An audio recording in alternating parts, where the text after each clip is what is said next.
राधे राधे प्यारे भक्तों, मनुष्य को जब सफलता मिलती है तब उसके भीतर धीरे धीरे अहंकार जागने लगता है और उसी क्षण मनुष्य एक बहुत गहरी बात भूल जाता है। वो भूल जाता है झुकना। वो सोचने लगता है, मैं क्यों झुकूं, मैं किसी के सामने क्यों नतमस्तक होऊं। और ऐसा इसलिए होता है क्योंकि मनुष्य ये भूल जाता है कि इस संसार में, इस जीवन में उसने जो भी पाया है वह सब झुककर ही पाया है। बालपन में जब उसने चलना सीखा तो इस धरा पर वह झुककर गिरा, फिर उठा, फिर गिरा और फिर झुककर ही बड़ों का आशीर्वाद पाया। किसान को देखिए, फसल काटने के लिए उसे झुकना पड़ता है, कुएं से पानी निकालने के लिए पात्र को झुकना पड़ता है। भगवान से आशीर्वाद पाने के लिए भी मनुष्य को उनके समक्ष झुकना ही पड़ता है। आंधियों में वृक्ष सुरक्षित कैसे रहते हैं? क्योंकि वे झुकना जानते हैं। सम्मान कैसे पाया जाता है? झुककर। किसी के समक्ष झुकने का अर्थ अपना आत्मसम्मान खो देना नहीं होता, उसका अर्थ होता है विनम्र होना। हम मनुष्य हैं और इस आकाश की ऊंचाइयों तक पहुंचने के लिए हमें किसी पक्षी की भांति पंखों की आवश्यकता नहीं होती।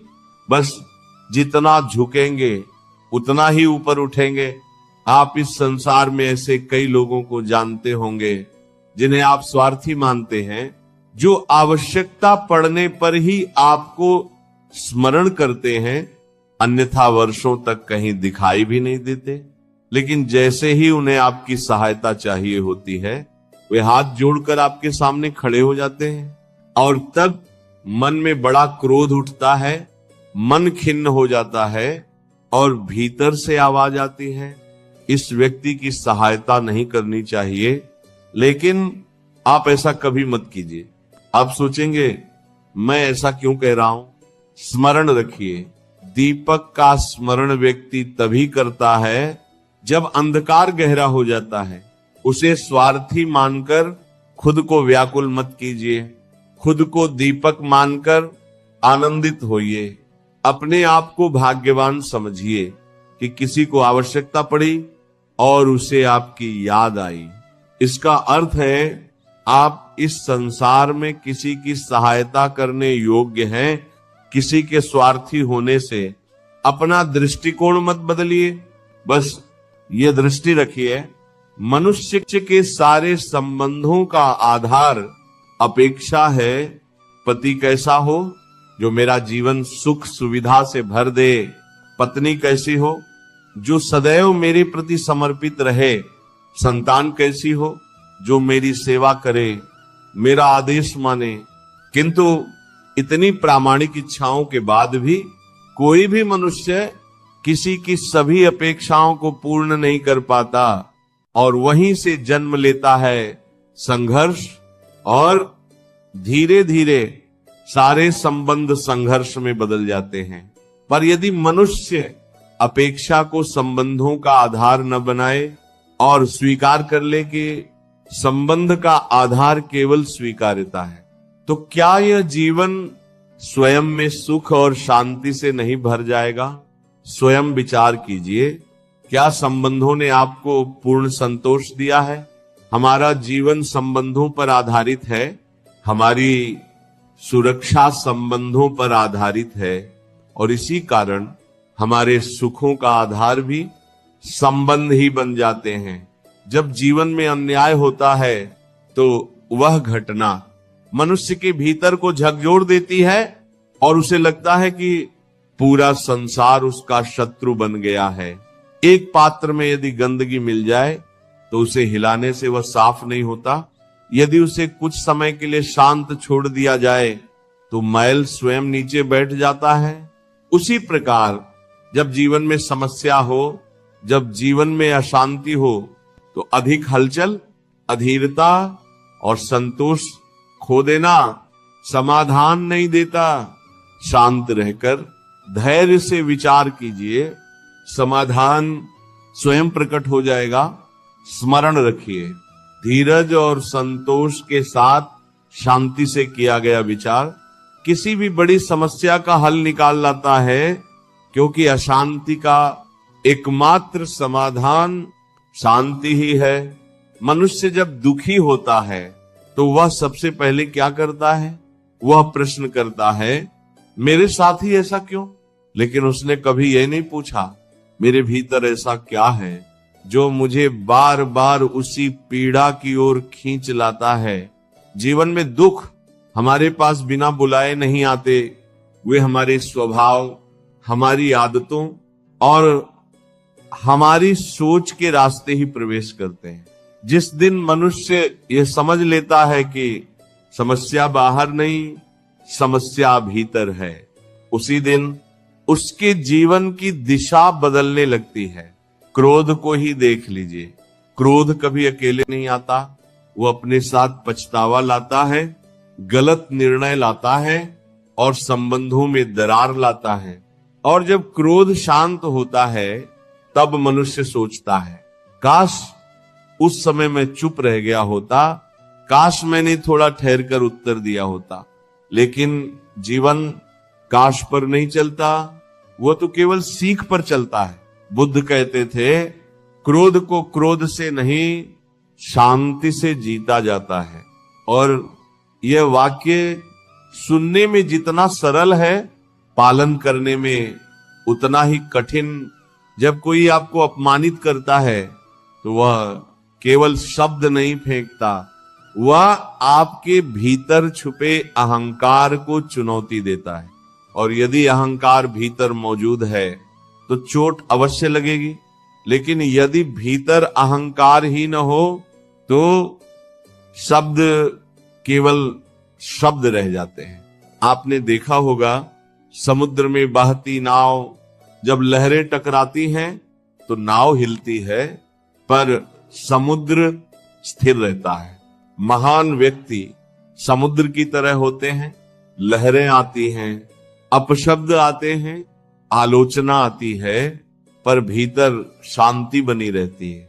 और जो व्यक्ति भीतर से शांत है उसे संसार हरा नहीं सकता। हम अक्सर सोचते हैं सहनशील होना कमजोरी है, पर सत्य यह है कि सहनशीलता सबसे बड़ी शक्ति है।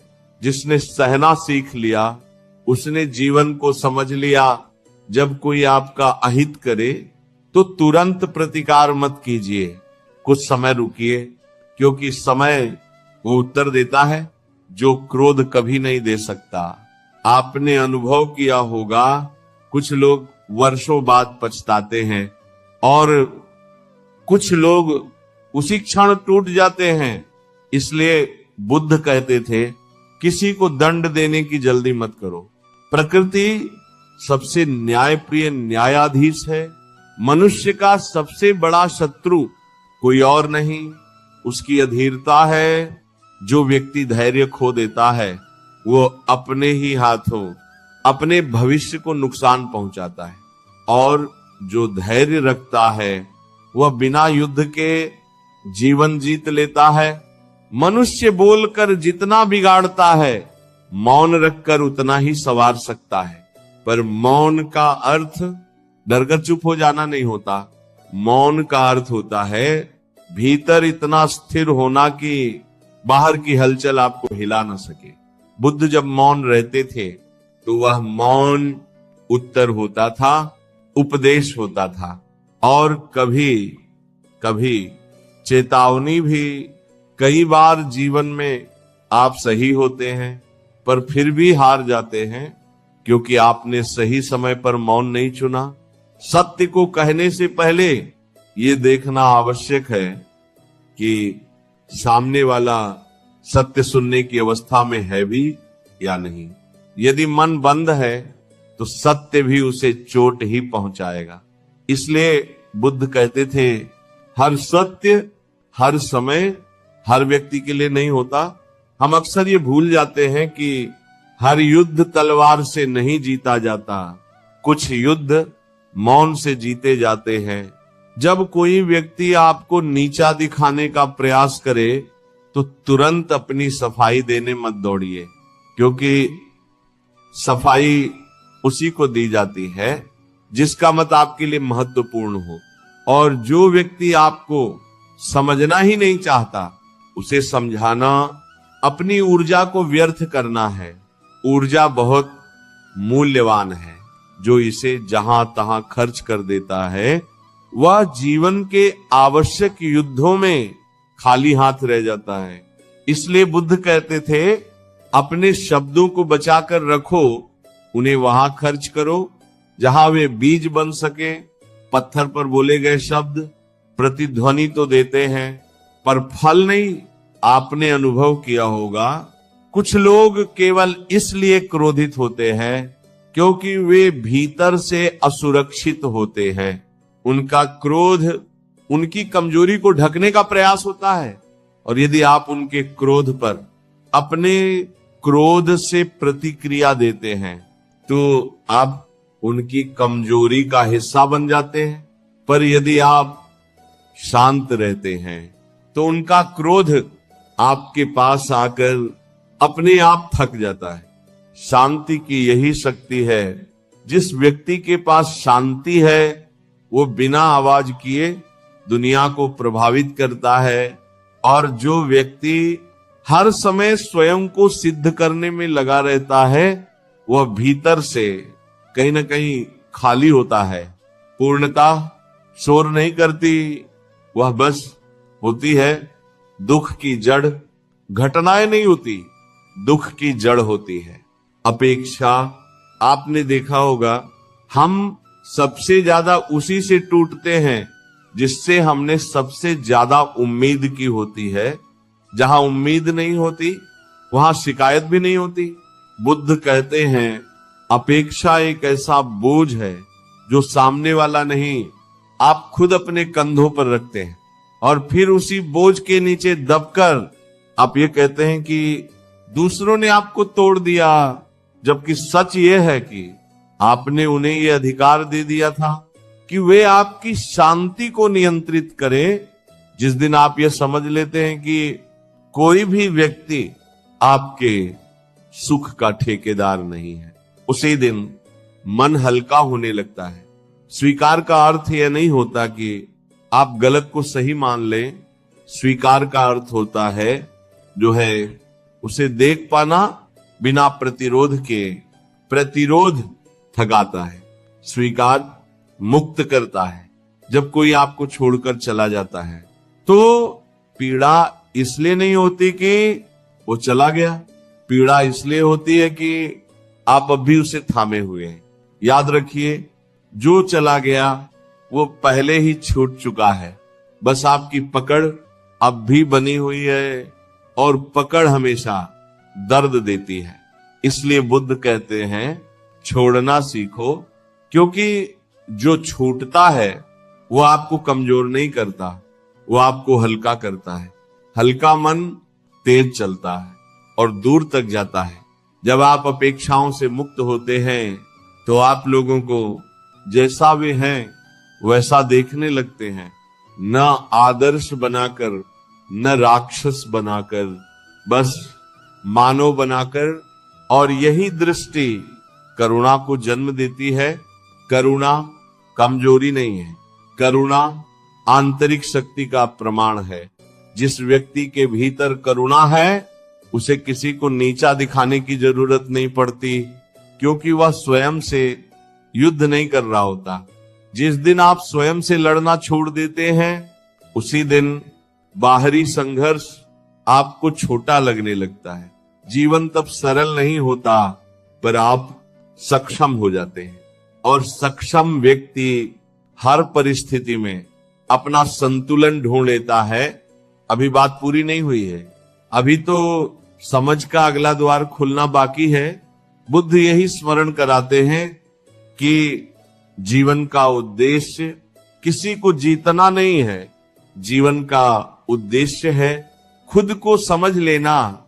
जिस दिन आप ये जान लेते हैं कि आप कौन हैं, उसी दिन दुनिया आपको परिभाषित करना बंद कर देती है।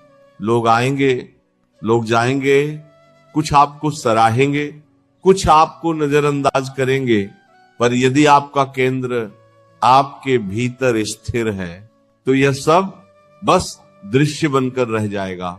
श्री कृष्ण कहते हैं, जिसने अपने मन को साध लिया उसके लिए हार और जीत, सम्मान और अपमान, लाभ और हानि सब समान हो जाते हैं। और यही समानता सच्ची स्वतंत्रता है। अकेलापन तब डर नहीं लगता जब आप समझ जाते हैं कि आप अधूरे नहीं हैं, आप पहले से ही पूर्ण हैं। दूसरे लोग आपके जीवन में सहयात्री हो सकते हैं, पर आपकी पूर्णता के स्रोत नहीं। जिस दिन आप यह स्वीकार कर लेते हैं कि आपको किसी के आने से मूल्य नहीं मिलता और किसी के जाने से आपका अस्तित्व कम नहीं होता, उसी दिन आप भीतर से अडिग हो जाते हैं। और अडिग व्यक्ति कभी टूटता नहीं, वह बस आकार बदलता है। जीवन में शांति तब नहीं आती जब सब ठीक हो जाए। शांति तब आती है जब आप हर स्थिति में खुद के साथ खड़े रहना सीख लेते हैं। यही कारण है कि एकांत आपको तोड़ता नहीं, वो आपको गढ़ता है। वो आपको सिखाता है कि आपकी कीमत तालियों से नहीं तय होती, आपकी कीमत तय होती है आपके आत्मसम्मान से। और जिस दिन ये आत्मसम्मान जाग जाता है, उस दिन आप किसी से भीख नहीं मांगते, न प्रेम की, न स्वीकार की, न साथ की। आप बस होते हैं और यही होना सबसे बड़ी साधना है। श्री कृष्ण कहते हैं, अकेलापन जब जीवन में आए तो उससे भागना मत, उसे समझो, क्योंकि वही अवस्था आपको उस शक्ति से मिलाती है जो कभी छिन्नती नहीं। वही शक्ति जो आपको निर्भर नहीं, स्वतंत्र बनाती है। और जिस दिन आपने इस स्वतंत्रता का स्वाद चख लिया, उस दिन दुनिया की कोई भी कमी आपको खाली नहीं कर पाएगी। यही है अकेलेपन का सत्य और यही है आत्मबल की शुरुआत। जय श्री राधे कृष्ण।